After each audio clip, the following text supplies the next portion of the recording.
That's Nick. And that's Joseph. And today we're here to talk about Jeepers Creepers Reborn, the third film directed by Timo Vuorensola, and of course the fourth installment in the Jeepers Creepers franchise, which is having a very curious theatrical release as of September 19th, 2022.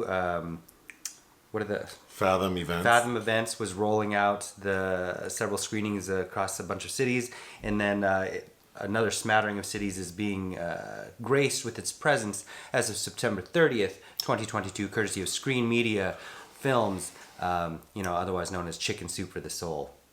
So we both like the first two, Jeepers Creepers. I do. I like the first one. The second one. I think the second one's fun. But despite its homoerotic tension, is not the best storytelling. Sure. The first three, of course, were directed by Victor Salva.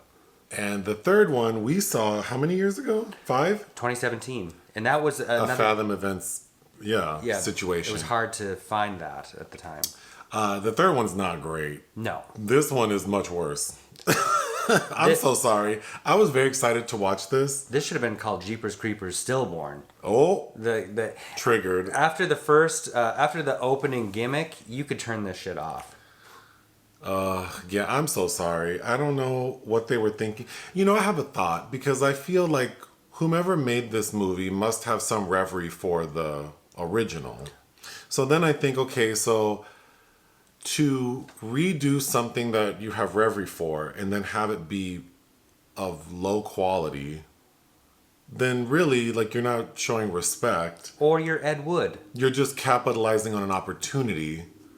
So then that's how I feel, just watching this felt like someone's just capitalizing on an opportunity, and it felt kind of icky. Well, again, though, this is the person's third film, who I believe is Finnish based on his name, but his first two films were the Iron Sky movies, the Nazis on the Moon film starring Udo Kier. I think I watched one of those. We did watch the first one, and it's very much of a similar tone. Well, the basic story, so we know that the creeper comes out every 23rd spring and feeds for 23 days. Like a carnivorous cicada. So in this story, he's in Jackson Parish, and there's it seems like a little cult who are worshiping him, and they have a plan to provide some sort of sacrifice, which involves an unborn baby, to allow the creeper to live forever, it seems. So the two characters we focus on are a couple, a boyfriend and girlfriend, named... Laine and Chase. Okay. They are on their way to what Chase calls the Coachella of cosplay. So it's this festival out somewhere in the environment. Folsom. And they quickly transition into they've been invited to attend some escape room that's going to be filmed by this YouTuber, but really it's a ploy by the cult to get these people there, because they're trying to get Laine, played by Sidney Craven, who's pregnant. They want her. They get her ass to this place so the creeper can get her. Of course, they take over the creeper.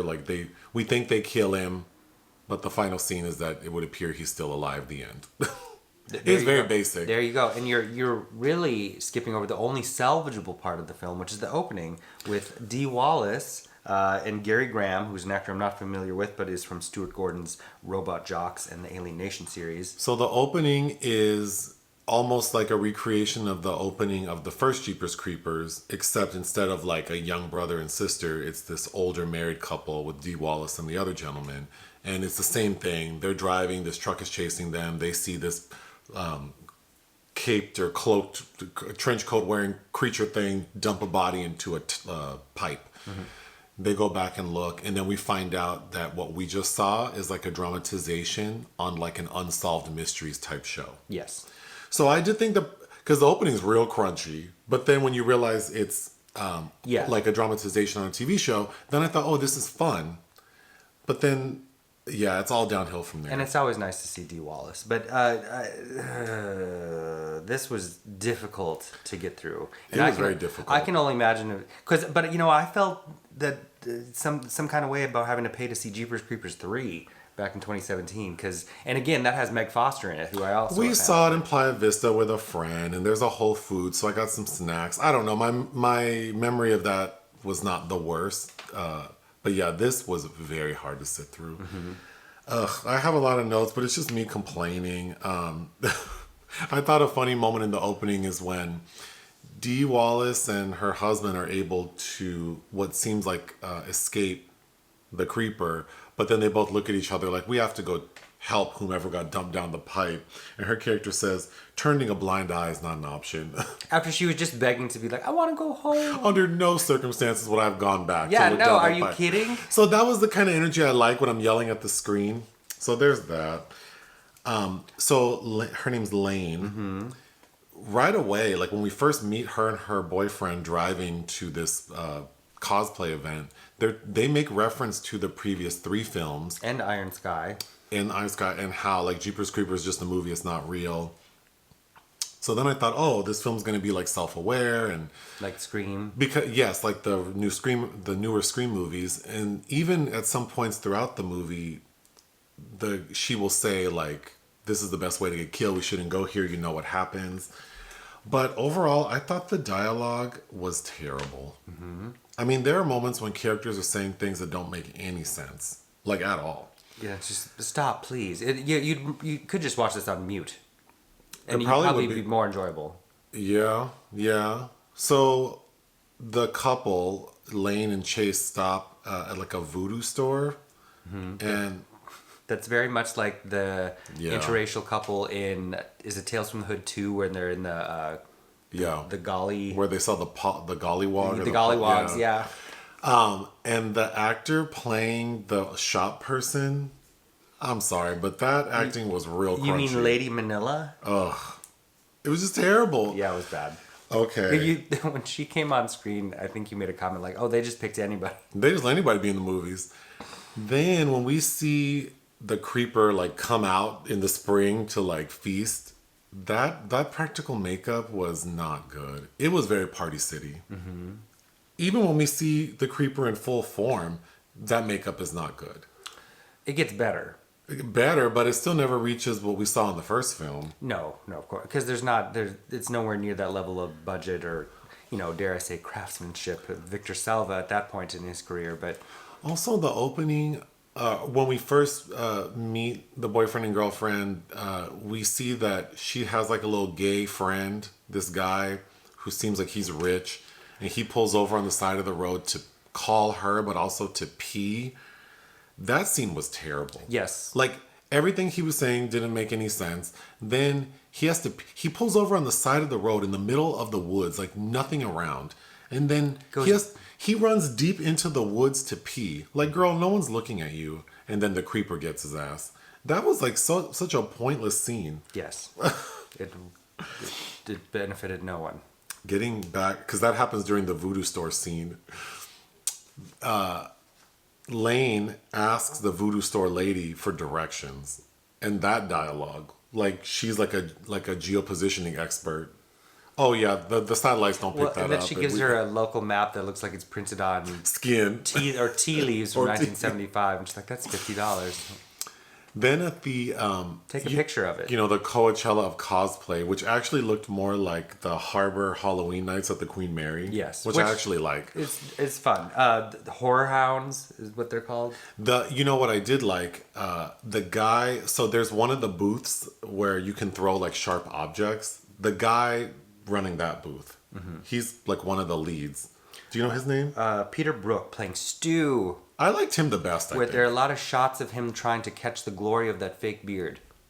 I did like him, but that scene where they're throwing the sharp objects was ridiculous. There's a scene. You haven't seen it yet, but we'll have to reference that when you see Luca Guadagnino's bones and all. But anyway, I was thinking as I'm watching them at the cosplay thing, this would have been better if they would have held it at like DragCon.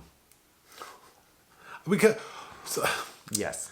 I'm just gonna get into it. This reminds me of like how when I was a teenager and like the Friday the 13th movies, how it started to work. Like Jason goes to Manhattan. Jason takes Manhattan. Jason is in space. It's just like, why are we taking the creeper to a cosplay event? It's just so ridiculous. Like, then you might as well, there could have just been a bunch of drag queens running from him. That's how stupid it feels. That would have been more fun. Okay. So there's the voodoo shop lady who's part of the cult, and then there's this other lady who runs like the cosplay event, and we get a scene with her on stage talking to all the attendees, and she's trying to do like a southern Louisiana accent, and when I tell you that accent was... It's pretty bad. Yeah. You just use your voice, girl. Just use your Actually, the only reason to watch this movie would be to fast forward to her talking. I need to get a clip of just that. And then Laine is getting premonitions of what's going to happen to her, and there's pictures of her in this she gets visions of herself in this ceremony where there's a red painted circle on her head with a dot in the middle that looks so bad, and it's like a bullseye. Yeah. And yes, there you go. And it reminded me of there's some like 1970s Shelley Winters television film. The Taking of Sarah or something like that. It's about that level. That bullseye is revisited when Laine first realizes she's pregnant. It's because she takes a pregnancy test, like she pees on the thing, and then the test comes back with the bullseye. What is this story? The little girl who lives down the Laine. Then we see the creeper at one point, like I guess like his whistle is deadly. I don't recall that from the other movies. I don't either. So that was an interesting choice. If anything, I'm sure someone will correct it. If anything, it made me want to rewatch the first two. You did try to put on the first one last night, but I had an attitude about it. But I would rewatch it. I do like it. Okay. I feel like I have to say one positive thing about it. I did like Dee Wallace. Well, and I like how the movie looked, kind of, because I don't know terms for how things are shot, but it feels like the colors are saturated. And I think it's to compensate for the fact that they probably didn't have a big budget. So some of the external shots, like in the graveyard or on top of this creepy house, it has a cool look to it. That's the green screen, I thought. I didn't mind it. I thought it looked cool, but I think for a movie to look the way this movie does, it needs to be funny. We cannot take it seriously. Again, it's like, so you don't know you have the budget. You know that you're contained to these several spaces. That's where writers come in to tell a story and give characters dialogue that might be interesting. If you can't hire actors that can kind of make, magic out of nothing. But getting back to the look, you mentioned this, but I thought it was funny. This movie, because birds play a big part in the creeper, right? Yeah. And I thought that this movie felt like from Schitt's Creek, Moira Rose, when she films The Crows Have Eyes Too. Mm-hmm. I think this is what that movie is. That inspired me to shout that out, yes. Okay, the worst part of the movie. Oh my God. So apparently they didn't have budget to get Louis Armstrong's... the rights to the Jeepers Creepers song, so they wrote their own called Hungry Eyes, which I noticed that writers and producers Sean Michael Argo and Jake Seal are credited on this. I guess you call it a track. Okay, I will say, since we watched this movie last night, I have been singing this song like until I went to bed and all morning. Because I can't wait for your little mind to reset and it falls out of it because it's very bootleg Jeepers Creepers, like it's the same kind of like vaudeville type music or whatever you call it. Jeepers, baby. But it's really bad. If you